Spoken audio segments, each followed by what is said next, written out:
Aujourd'hui, je vais vous montrer et vous parler d'une recette du XVIIe siècle qui n'a pas beaucoup changé depuis plus de 1000 ans. Il s'agit là de la limonade.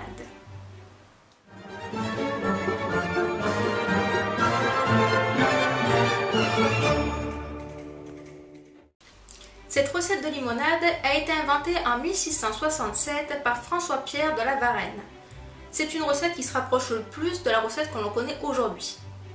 Pour cette recette, il vous faudra 6 citrons jaunes, 2 oranges, 200 g de sucre et une pinte d'eau. Pour la pinte d'eau, je me suis fiée à la pinte française qui est de 1 litre. Et pour les citrons, prenez-en de préférence des petits, pour ressembler le plus possible aux citrons que l'on trouvait à l'époque. Pour la première étape, nous allons mettre le sucre dans l'eau. Et ensuite, nous allons mélanger.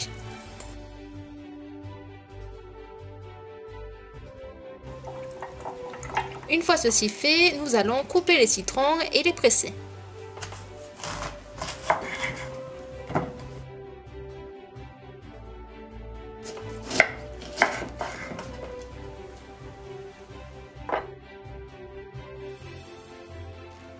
Une fois tous les citrons pressés, nous allons verser leur jus dans l'eau.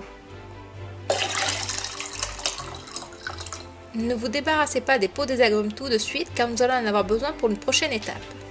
Ensuite, nous répétons le même procédé qu'avec les citrons, on coupe et on presse.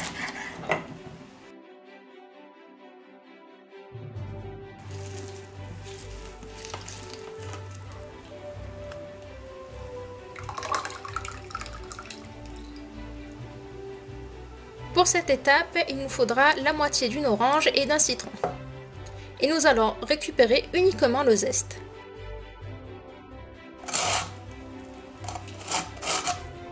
Une fois fait, mettez les zestes dans l'eau. Après avoir pressé les fruits et mis le sucre, on va mélanger tout ça en transvasant le liquide d'un récipient à un autre. Et on va répéter cette opération 3-4 fois. C'est pas précisé combien de fois dans la recette, donc c'est moi qui ai décidé le nombre. Après, vous faites comme vous le désirez.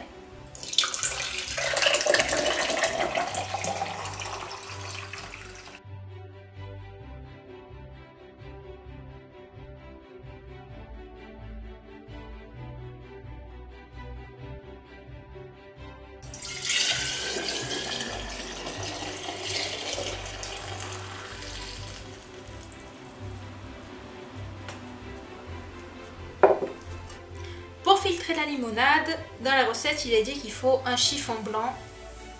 Je n'ai qu'un torchon classique, mais ça fera bien l'affaire.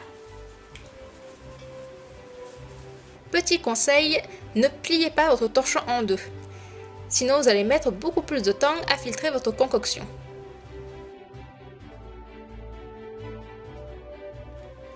Je vais mettre ceci au frigo et en attendant de pouvoir déguster cette limonade, passons à l'histoire.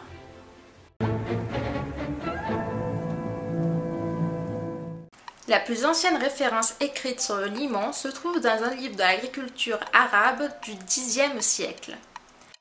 La boisson, le kashkab, était fabriquée à partir de poivre noir, de menthe, d'orge fermentée et de feuilles de citron. Au XIIIe siècle, la boisson de limon sucré appelée katermisa était tellement populaire que la communauté juive du Caire non seulement de la consommer, échanger et exporter des bouteilles de cette concoction. Même si la boisson de citron sucré existait depuis des siècles, ce n'est qu'au XVIIe siècle qu'une recette de boisson semblable à la recette moderne que l'on connaît aujourd'hui a été introduite. La recette fut publiée dans Le Confiturier français, un livre de François-Pierre de la Varenne, recette que nous avons vue auparavant. Moins d'une décennie après avoir publié cette recette, les boissons froides au citron gagnèrent en popularité. Il y a même eu une compagnie de limonadiers qui fut créée à Paris. Elle se voyait accorder le droit exclusif de distribuer de la limonade. À l'époque, les vendeurs distribuaient la boisson dans une tasse à partir de citernes qu'ils portaient sur leur dos. Une pratique que certaines entreprises de thé font encore de nos jours. Il y a une histoire qui raconte que la limonade aurait empêché la prolifération de la peste à Paris. Les gens, après avoir fini de presser les agrumes, jetaient les pots dans les rues, ce qui aurait repoussé les rats, donc la peste.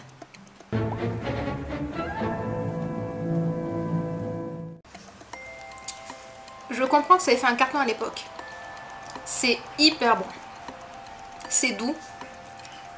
Il n'y a vraiment pas une pointe d'acidité. On sent bien le citron. On sent un peu l'orange. La couleur, elle est hyper belle. C'est simple à faire. C'est frais. Ça sent hyper bon. Franchement, c'est la meilleure limonade que j'ai bu jusqu'à présent. Je vous conseille de la faire. Vraiment. C'est la fin de cet épisode. Merci à tous d'avoir regardé cette vidéo et je vous dis à la prochaine. Ciao!